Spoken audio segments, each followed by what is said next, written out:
Hemos escuchado en más de una oportunidad historias de supervivencia que parecen ser imposibles, por las circunstancias, las heridas, el tiempo, la resistencia. Desde catástrofes naturales, pasando por accidentes impensables donde la suerte es la protagonista. Pero en algunas ocasiones son otras personas las que con sus terribles acciones impulsan a otros a demostrar que no sabemos realmente nada cuando de ganarle a la muerte se trata. Esta es la historia de Ashley Reeves, la sobreviviente milagrosa. Era una tarde de abril de 2006 cuando Ashley, una joven de 17 años, viajaba en el auto de su novio, Jeremy, hacia una entrevista de trabajo a unos kilómetros de su casa y luego iría a una práctica de básquet, para volver por la noche, como siempre, alrededor de la misma hora. No solía ausentarse sin motivo, por lo que la demora en su llegada ese día causó rápida preocupación en su madre, quien llamó a la policía para reportar su desaparición. Los oficiales tomaron de inmediato el caso, no tanto por lo que la madre de Ashley les dijo, sino porque al preguntarle a los amigos de la joven si habían tenido noticias de ella, todos contestaron que no había respondido sus mensajes y eso era extraño.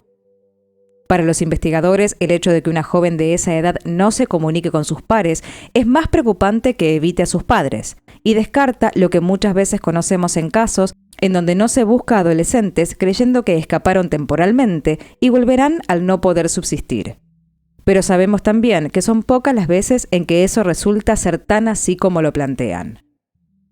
De cualquier manera, en este caso la policía actuó con una velocidad admirable y llamaron a interrogatorio al primer sospechoso, casi por protocolo, que era el novio de Ashley. Jeremy se mostró preocupado por ella, dio todos los datos posibles de su auto para que pudieran localizarlo y en soledad lloró porque temía que algo malo le hubiese pasado. Con tan solo unos minutos, los investigadores entendieron que el joven no tenía más participación que en haberle prestado el auto, no estaba en el pueblo cuando ella desapareció y lograron corroborar todo lo que decía. Poco después, una patrulla policial encontró el vehículo de Jeremy abandonado en el camino donde Ashley había dicho que se dirigía, con 2 mudas de ropa, la de la entrevista de trabajo y las deportivas. Pero no había rastros de ella ni pistas que sugiriesen dónde podría estar. La familia de Ashley se dividió en autos y salió a buscarla, intentando llamar a todos los números presentes en la lista de teléfonos de la joven, y allí aparecía un número que nadie reconocía y que resultó ser Sam Shelton, su profesor de gimnasia. Este dijo no saber nada de ella, no haberla visto y pronto terminó la llamada, sin demasiado interés de su parte. Y fue esa situación, más los testimonios de las amigas de Ashley, que los investigadores se enteraron que ella solía encontrarse con él fuera de la escuela para presuntamente practicar básquet. Para ellas, Sam, de 26 años, era el profesor que todas admiraban. Era el más joven, atractivo, simpático, deportista, que se jactaba de su talento como luchador, donde se hacía llamar precisamente The Teacher, o el profesor. Y así fue que pronto fue llamado por los investigadores para interrogarlo y él se mostró dispuesto a colaborar bajo argumentos muy vagos en principio. Dijo que su relación era platónica, que él intentaba evitarla en general y que ella mostraba cierto interés en él. Mi único contacto con ella fue un abrazo al despedirla. Eso no es sexual, ¿verdad?, dijo a los investigadores alertándolos más de lo que él creía. Le contaron luego que las amigas de Ashley tenían otra versión y su testimonio empezó a cambiar, diciendo que jamás la había besado, pero que sí habían mantenido relaciones en su auto, solo una vez, y para él había sido un error.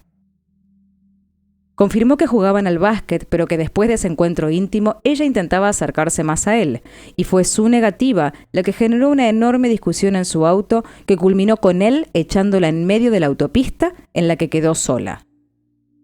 Viva, según su versión, y en una zona peligrosa para circular como peatón. Y ante la pregunta sobre por qué no volvió a buscarla o al menos dejarla en un lugar transitable a pie, dijo que temía volver porque si acaso la había chocado un auto, no tendría el estómago para ver una escena desagradable. Agregó además que no veía películas de terror porque precisamente no toleraba esas imágenes, y con esa información los investigadores entendieron que intentaba llevar la conversación hacia lugares extraños, intentando justificar su accionar con datos innecesarios y poco creíbles. Por otra parte, encontraron cámaras de seguridad en un salón de baile que podían ser una posible coartada con el horario que él había mencionado, pero eran justamente sus palabras las que establecían todas las dudas. Y en un descanso propuesto por los investigadores fue que Sam se encontró con el agente Steven Johnson, a quien había conocido dentro de los Boy Scouts años antes. Conocía, además, por vivir en la misma zona, a su madre y abuela, las mujeres que lo habían criado y vivían junto a Sam, y al verlo en la dependencia policial le preguntó qué hacía allí y sin dudarlo tomó momentáneamente las riendas del interrogatorio. Apelando a su vínculo previo, quizás obtendría la verdad de los hechos, y se dedicó a preguntarle una y otra vez qué pensaría su madre y su abuela si supieran lo que le había contado. ¿Qué harían ellas en su lugar? ¿Qué tendría él para decirles respecto de la joven desaparecida? Tu abuela no está aquí, tu madre tampoco, pero ¿sabes qué? De alguna manera están, porque todo lo que te enseñaron, todas las charlas que tu madre tuvo contigo, están contigo. Y desafortunadamente, Sam, no estás diciendo la verdad, y es necesario que lo hagas. Tienes que hacerlo por tu madre, por tu abuela. Le dijo Johnson, y eso lo quebró. Luego de esas palabras, Sam sintió una enorme culpa, más que por lo que había hecho, por cómo se lo contarían a su familia, y decidió confesar a Johnson que había atacado y abandonado a Ashley en bosques cercanos, y que intentó simular una escena en donde ella habría sido violentada quizás por algún conductor y dejada en los bosques para ser encontrada luego sin vida. Se ofreció a llevarlos al lugar donde la había dejado, pero la oscuridad de la noche y el clima lluvioso y helado no hacía las cosas más fáciles. Sam no lograba encontrar el lugar exacto por esas circunstancias y estuvieron una enorme cantidad de tiempo en la búsqueda del sitio. Pero los investigadores no se dieron por vencidos y a pesar de considerar en varios momentos que Sam los estaba engañando con más mentiras, buscaron de manera incansable. Creían igualmente que encontrarían el cuerpo de Ashley sin vida por la cantidad de horas, alrededor de unas 30 desde el inicio de la investigación, y el doble brutal ataque que había recibido. Ashley había sido estrangulada 2 veces, de manera manual y con un cinturón que se terminó rompiendo en esa acción. Y Sam la dio por muerta cuando se alejó de esa escena para ir al salón bailable a planear su coartada, pero por suerte su plan falló. Durante la búsqueda en el bosque, uno de los investigadores divisó a Ashley, tirada en el pasto con el cuerpo claramente herido y frío por las bajas temperaturas, pero a los pocos segundos vio que estaba con vida. Según ellos, era un milagro absoluto e inmediatamente llamaron una ambulancia y otras patrullas policiales para contener la escena. Uno de los agentes le sostuvo la mano y se dedicó a hablarle para mantenerla consciente, y los servicios de emergencia actuaron con toda la velocidad posible porque su pronóstico, después de los sucesos y la cantidad de tiempo en ese estado, era muy negativo. Mientras tanto, Sam fue enviado a la comisaría donde le fotografiaron el cuerpo, pero no había marcas, lo cual indicaba que la pelea física que había descrito inicialmente no había pasado y que, por el contrario, Ashley había sido atacada desprevenida. Primero había hecho una toma de lucha en su cuello que creyó sería suficiente, pero al ver que seguía con vida, la atacó en la misma zona con el cinturón hasta que se rompió. Al mismo tiempo, dijo que no la miraba mientras ejercía violencia, pero describió cómo el cuerpo de la joven reaccionaba a semejante brutalidad hasta que no se movió más. Y por eso se alejó de la escena, esperando que creyesen que ella había sido atacada azarosamente y abandonada en el bosque por algún psicópata, sin asumir claro que prácticamente se describía a sí mismo.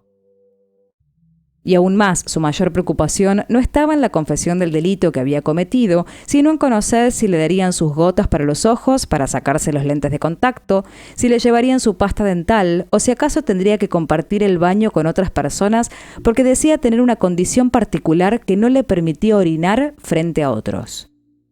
Y a esta altura Johnson rió abiertamente a su pedido y le aclaró que no lo veía posible.